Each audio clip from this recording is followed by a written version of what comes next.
வணக்கம் நேர்களே, நான் உங்கள் கார்த்திக். நம்முடைய சிறப்பு நேர்காணலில் மூத்த பத்திரிகையாளர் தராசு ஷாம் இணைந்திருக்கிறார். அவரிடம் விரிவாக பேசலாம். வணக்கம் சார். வணக்கம் கார்த்திக். சார், கனிமொழி நேத்து ராகுல் காந்திய போய் சந்திச்சிருக்காங்க. இங்க கிறிஸ் ஓடங்கர் என்னன்னா திமுக தலைமையை மீட் பண்ணவே முடியலங்கிற மாதிரி அவரோட அதிருப்தியை வெளிப்படுத்தி இருக்காரு. என்னதான் நடக்குது காங்கிரஸ் திமுகக்கு மத்தியில? அது கிட்டத்தட்ட அந்த கூட்டணி முறிஞ்சு போற மாதிரி தான் நான் நினைக்கிறேன். என்ன காரணம்னா, காங்கிரஸ் கட்சி டிசம்பர் மாசமே குழு போட்டா அது எப்படி திமுக உடனே குழு போடும்? மத்த கட்சிகளை அவங்க பிரிச்சு கொடுக்கணும்ல. சரி, ஒரு கூட்டணியில 10 கட்சி இருக்குங்க. நீங்க பாட்டுக்கு நான் டிசம்பர்ல போட்டேன் நீயும் போடுன்னா அது என்ன அர்த்தம்? எல்லாருமே தவறான அணுகுமுறை பண்ணிருக்காங்கன்னு சொல்றீங்க. ஏங்க, டிசம்பர் மாசம் எப்படிங்க குழு போட்டு கூட்டணி பேச்சுவார்த்தை நடத்த முடியும்? அமித்ஷா மட்டும்தாங்க ஏப்ரல் மாசம் கூட்டணி கொண்டு வந்தாரு. ஏன் கொண்டு வந்தாரு தெரியுமா? அப்ப ரொம்ப பெரிய அளவுக்கு அதிமுகவுக்கும் பிஜேபி தொண்டர்களுக்கு இடையில கருத்து வேறுபாடு இருந்துச்சு. இப்ப ஏழியரா போட்டோம் அப்படின்னா ஒரு ஜெல் ஆகட்டும், கொஞ்சம் கொஞ்சமா கருத்து வேறுபாடு குறையட்டும், அதாவது பழகட்டும்னு சொல்லிட்டார். வண்டி பழகிற மாதிரிங்க, 2 வீலர் சைக்கிள் வாங்க பழகலாம், அப்படி போன கதைங்க அது. ஆனா இது ரொம்ப வருஷமா இருக்கிற கூட்டணி. கூட்டணியில நிறைய கட்சி இருக்கு, எல்லா கட்சிக்கும் பிரிச்சு கொடுக்கணும், எல்லா கட்சியும் கூட சீட்டு கேட்குது. திமுக ஆட்சியை கண்டிப்பா தக்க வைக்கணும், இத்தனை தொகுதி மினிமம் வேணும்னு நினைக்கிறாங்க. கட்சிக்காரன் இருக்கான், அவனுக்கு சீட்டு கொடுக்கணும், அவன் மனக்குறை ஆயிடக்கூடாது. அப்ப நான் டிசம்பரே போட்டேன், நீ என் கூட டிசம்பர்லயே பேசணும் அப்படின்னா அது என்ன அர்த்தம்? எந்த ஊர் லாஜிக் அது? மாநில அளவுல உள்ள காங்கிரஸ் தலைவர்களுக்குள்ள ஒரு காங்கிரஸ் திமுக தலைவர்களுக்கு மத்தியில பெரிய முரண்பாடு இருக்குன்னு புரிஞ்சுக்கலாமா? முரண்பாடு இருக்கு. சரி, இத முற்றுப்புள்ளி வைக்க வேண்டியது ராகுல். அவர் வைக்கல, அவர் இதை என்கரேஜ் பண்றாரு. என்ன காரணம் அப்படின்னா தவறான புள்ளி விவரங்கள் தான். பெரிய செல்வாக்கு இருக்கிறதா நினைக்கிறாங்க. தாவேக்காவுக்கு பெரிய செல்வாக்கு இருக்கு, அவங்களோட சேர்ந்தா நம்ம பெரிய அளவுக்கு ஆட்சியில பங்கு கிடைச்சிரும்னு நினைக்கிறாங்க. வாய்ப்பு இல்ல அது. ஆனா அவங்க புரிஞ்சுக்க மாட்டாங்க. அப்படின்னா ஒரு ராங் அசம்ஷன் தான். பீகார் கதை தான். பீகார்ல பிரச்சனையை எப்படி கிரியேட் பண்ணுச்சுன்னா, காங்கிரஸ் கட்சி கடைசி வரைக்கும் இழுத்தடிச்சுது. கூட்டணி அனௌன்ஸ் ஆகி யூஸ் இல்லைன்னு ஆயிடுச்சு. திமுகவுக்கு அது பார்த்து அவங்க புரிஞ்சு வச்சிருப்பாங்க. அப்ப கடைசி வரைக்கும் இழுத்துட்டு கடைசியில கூட்டணிக்கு வந்தாலும் சேர்க்க மாட்டாங்க. நண்பர்களா வந்தோம், நண்பர்களா பிரிவோன்றுவாங்க. யாருக்கு நஷ்டம்? காங்கிரஸ் கட்சிக்கு தான் நஷ்டம். திமுக தேவைப்பட்டா காங்கிரஸ் லெஃப்ட் ஹேண்ட்ல டீல் பண்ணிடுவாங்க. அப்படிதானே? லெஃப்ட் ஹேண்டா? திமுக லெஃப்ட்ல இண்டிகேட்டரை போடுவாங்க, ரைட்ல கையை காட்டுவாங்க, ஸ்ட்ரைட்டா போயிட்டே இருப்பாங்க. அவங்க ஒரு கிளாரிட்டியான டிசிஷன்ல தான் இருக்காங்க. 160ல இருந்து 170 தொகுதி அவங்க நின்னே ஆகணுங்க, வேற வழியே கிடையாது. காங்கிரஸோட எக்ஸ்பெக்டேஷன் என்ன சார்? நேத்து ராகுல் காந்திய போய் கனிமொழி மீட் பண்ணிருக்காங்க, ஆனா அதை ஓப்பனா ட்விட்டர்ல எதுவும் ஷேர் கூட பண்ணல. அந்த அளவுக்கு ஒரு மீனிங்ஃபுல் கான்வோவா இல்லன்னு புரிஞ்சுக்கலாமா அந்த விஷயத்த? அப்படிதான் நான் நினைக்கிறேன். நீங்க டெக்கனாடிகளா அதான் டீட்டெயிலா பண்ணிருக்காங்க. காங்கிரஸ் நண்பர்கள் அவங்க இல்ல, நம்ம எக்ஸ்பெரிமெண்டலா ட்ரை பண்ணுவோம், தாவேக்காவோட கூட்டணிக்கு போலாங்க, எதுக்கு திமுகவோட இருக்கணும், இவங்க ஒரு நாளும் நமக்கு முக்கியத்துவம் தர மாட்டாங்க. இப்ப புதுசா என்ன சொல்றாங்க, முன்னாடி எங்க காலத்துல எல்லாம் கூட்டணின்னா இத்தனை சீட்டு சட்டமன்றத்துல, இப்படிதான் பேச்சுங்க. சட்டமன்றமும் மக்களவை தேர்தலும் ஒன்னா வந்தா தேசிய கட்சிக்கு மக்களவை தேர்தல் அதிக இடம், மாநில கட்சிக்கு சட்டமன்ற தேர்தல் அதிக இடம். இதாங்க கணக்கு. புதுசா இப்போ கொஞ்சம் சீசனா என்ன ஆச்சுன்னா +1 ராஜ்யசபா அதையும் சேர்த்து கொடுன்றாங்க. காங்கிரஸ் கட்சி அதையும் தாண்டி உள்ளாட்சி தேர்தலையும் எங்களுக்கு 20% வேணும். டெக்கனாடிகள் செய்திங்க அது. அதாவது சட்டமன்றத்திலயும் இடம் வேணும், ராஜ்யசபாலையும் இடம் வேண்டும், உள்ளாட்சி தேர்தலையும் இடம் வேண்டும். இது எப்படிங்க ஒத்துக்குவாங்க? ஏற்கனவே அவங்களுக்கு பார்லிமெண்ட்ல 10 சீட்ஸ் அவங்க கெப்பாசிட்டிக்கு மீறி தான் டிஎம்கே அலோகேட் பண்றாங்க. 8 தாங்க பேச்சு. ராகுல் ரெக்வஸ்ட் பண்ணி கூட 2 வாங்கினாரு, இதான் உண்மை. 8 2 10. அப்பவே இவங்க சொன்னாங்க, அந்த 25க்கு மேல நாங்க வரமாட்டோம், இந்த 10 நினைச்சுக்கிட்டு நீங்க 60 கேட்க கூடாதுன்னு சொல்லித்தான் 10 கொடுத்தாங்க.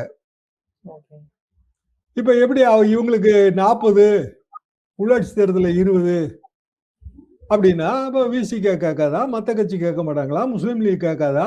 எல்லாருக்கும் கொடுத்துட்டு திமுக என்ன 120 சீட்ல நிக்குமா? திமுகவுக்கு ஆதரவுன்னு ஒரு கணக்கு போடுறோம்ல, ஒரு கணக்கு இப்ப நம்ம பேசணும்ல, பெண்கள் ஒரு கணக்கு பேசணும்ல. விஜய்க்கு 30 வயசு கீழே, 30 வயசுக்கு மேல ஆட்சியோட பெனிஃபிஷியரிஸ் பெண்கள் திமுக ஆதரவு. அவங்க திமுக ஆட்சியில் இருக்கிற பெனிஃபிட் காரணமா திமுக ஆதரவா இல்ல காங்கிரஸ் கட்சி கூட்டணியில இருக்குங்கிறதுக்காக திமுக ஆதரவா? டைரக்டா திமுக ஆதரவு தான். ஆனா காங்கிரஸ் காரங்க எல்லாம் நாங்க இருக்கிறதுனாலதான் உங்களுக்கு சப்போர்ட் இருக்கு அப்படின்ட்டு. நல்லதா போச்சு. நீங்க போங்க. போய் தாவேகாவோட நின்னுங்க. உங்க சப்போர்ட்டை அப்படியே டிரான்ஸ்பர் பண்ணி விஜய்க்கு கொடுங்க. அவரையும் வந்து குழியில இறக்குன மாதிரி ஆச்சுல. ஓகே. இல்ல நேஷனல் லெவல்ல இந்தியா அலைன்ஸ்ல வந்து டிஎம்கேவோட ரோல் ரொம்ப இம்பார்ட்டன்டா இருக்கு. கொள்கை ரீதியா பிஜேபியே ரொம்ப ஸ்ட்ராங்கா எதிர்க்கீங்க. இது எல்லாத்தையும் மனசுல வச்சுதான் மம்தா இந்த தொல்லையை வேணாம்னா ஆரம்பத்திலே கழட்டி விட்டாங்க. எங்க இருக்கு இந்தியா கூட்டணி? அங்க வெஸ்ட் பெங்கால்ல. இந்தியா கூட்டணி கேரளால எங்க இருக்கு? அப்ப தமிழ்நாட்டிலும் இல்ல, அவ்வளவுதான். ஓகே. அப்ப அந்த குளறுபடியை உருவாக்குறது மாநில அளவுல உள்ள தலைவர்கள் மட்டும் இல்ல, ராகுல் காந்திகிட்டயுமே அந்த பிரச்சனை இருக்குன்னு தான் புரிஞ்சுக்கணும். எக்ஸாக்ட்லி. ராகுல் காந்திட்ட இருக்கு. ஏன்னா மாநில அளவில் இப்படி குரல் வரலாங்க. அது தப்பு நம்ம சொல்ல முடியாது. ஒரு செல்வ பெருந்தகையோ இல்ல மாணிக்கம் தாகூரோ இப்படி குரல் எழுப்புறது அவங்களோட கட்சி வளர்ச்சிக்கு அவங்க குரல் எழுப்புறாங்க.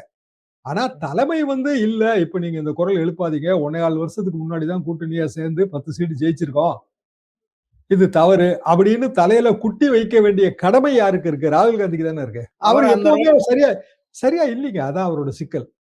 அவர் வந்து பிராக்டிகல் பாலிடிக்ஸ்ல அவருக்கான ஒரு இதே இல்லை, ரோலே இல்லை. பீகார்ல பார்த்ததுதான், பல மாநிலங்களை தொடர்ந்து பாக்குறோம். இந்த இப்ப மகாராஷ்டிரா உள்ளாட்சி தேர்தல் காங்கிரஸ் கட்சி வேற முடிவு எடுத்தது, சுத்தமா ஊத்திருச்சு. பல தோல்விகளுக்கு அப்புறம் புத்தி அந்த மாதிரி தெரியல. அது அவரோட ஸ்டைலா இருக்கு. அது அவர் தேரப்படாருங்க. அவர் என்ன நினைக்கிறாருன்னா, ராகுல் காந்தி பிரியங்கா காந்தி இங்க டூர் வந்தா ஓட்டு அள்ளிரும்னு நினைக்காங்க. வாய்ப்பே. இன்னுமே விஜய் ஒரு ஆப்ஷனா நினைச்சிட்டு சுத்திட்டு இருக்கிற மாதிரி தான் தெரியுதுங்க சார். அதாவது விஜயை காட்டி அதிக சீட்டு வாங்கணும்னு முதல்ல நினைச்சாங்க.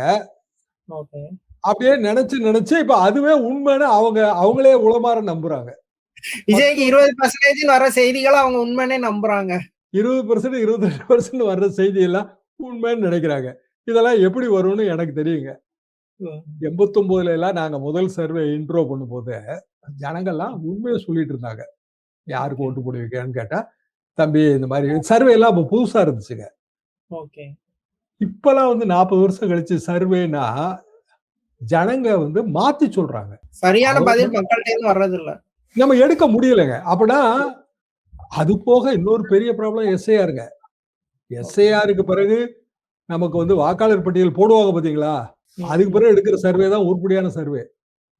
இப்ப எடுக்கிற நீங்க வந்து இப்ப 6 கோடி வாக்காளர்ல 5 கோடி பேர் தான் இருக்கா, 1 கோடி இல்ல.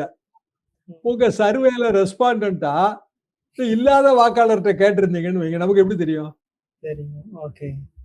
ஏன்னா ஒரு சாதாரண பெர்சன்டேஜ் இல்லைங்க. கொஞ்சம் ஒரு 2 லட்சம் போச்சு 5 லட்சம் போச்சுன்னா அது புரிஞ்சுக்க முடியுது. 6 கோடிக்கு 1 கோடி இல்ல. கிட்டத்தட்ட 6.6ல 1% ஒரு இது போகுதுன்னு இல்லைங்க. அப்ப இதுக்குள்ள நீங்க சர்வே நடத்துனீங்கன்னா ரெஸ்பாண்டன்ட் ஓட்டரா 22% விஜய்க்கு சொல்ற ரெஸ்பாண்டன்ட் ஓட்டரா நமக்கு தெரியாது. இருக்கலாம், ஓட்டராவும் இருக்கலாம், இல்லாமலும் இருக்கலாம், ஆர்வத்துல சொல்றவனா இருக்கும், வாய்க்கு வந்து பேசுவோண்டான்னு சொல்றாங்க. அவங்க சப்போர்ட்டரா கூட இருக்கலாம், ஆனா ஓட்டரா மாறதுக்கான வாய்ப்புகள் இல்ல என்ன சார்? அப்படிதான் மாறினாலும் அவன் ஓட்டு போடுவானா? இதெல்லாம் பெரிய கேள்விங்க. நீங்க இறுதி வாக்காளர் பட்டியல் போட்டு அதுல ரேண்டம் நம்பர் ஜெனரேட்டரை வச்சு வாக்காளர்களை செலக்ட் பண்ணி கேள்விகள் கேட்டீங்கன்னா ஓரளவுக்கு பொருத்தமான சர்வே வரும். மற்றபடி இப்ப எடுக்கிற சர்வேல இண்டிகேட்டர்னு வேணா வச்சுக்கலாம். அதாவது பிராடா மக்கள் மைண்டை இண்டிகேட் பண்ணுது. அதுல இருந்து நான் புரிஞ்சுக்கிறது என்னன்னா, திமுக 1வது இடத்துல இருக்கு, அதிமுக 2வது இடத்துல இருக்கு, விஜய் 3வது இடத்துல இருக்காருன்னு. இதை புரிஞ்சுக்கிறதுக்கு சர்வேயே தேவையில்லையேன்ற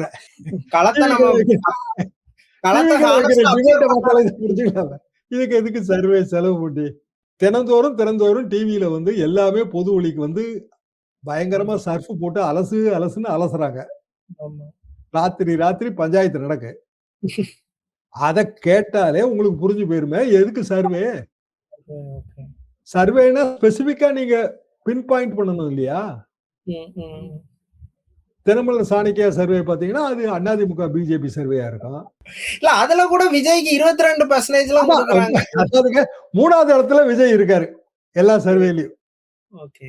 கவலைப்பட வேண்டியது சீமான் தானே.